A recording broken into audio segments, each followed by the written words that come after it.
అంబులెన్స్లో కొన్ని తీసుకెళ్తుంటాడు హిందీ మూవీ అనుకుంటుంది మోస్ట్లీ. అది కూడా చాలా బాగా చేశాడు. అది హిందీ మూవీ సూపర్ చేశాడు అన్న. అంటే పేరు అంత గుర్తులేదు కానీ చాలా బాగా చేశాడు అన్న. తెలుగులో చూసిన సైకో మూవీస్ కలర్ ఫోటోలో సునీల్ గారు. ఎక్కడికి వెళ్ళినా తిరిగి సునీల్ గారి దగ్గరే వచ్చి ఆగుతున్నాడు. సో ఆయన్ని బాగా ఇన్స్పిరేషన్గా తీసుకున్నాడు. కలిసావా మరి ఆయన్ని? కలవాలి, అది కూడా కలిసాను చిన్నప్పుడు అంటే ఇప్పుడు ఊహ తెలిసిన తర్వాత అంతే. సరే మరి ట్రై చేయ పని చేయి, ఈ 90s తీసుకెళ్ళి ఆయన ముందు పెట్టు. తెలియాలి కదా సార్ ఎక్కడ ఉంటారు.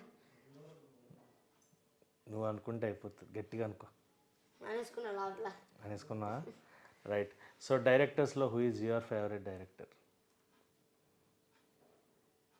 నాకు ఆదిత్య హాసన్. చాలా తెలివిగా ప్లే చేస్తున్నావు అనిపించట్లా నీకు? లేదా అంటే నీతో చేసిన డైరెక్టర్ కాదు, మూవీ డైరెక్టర్స్ బిగ్ స్క్రీన్ పరంగా.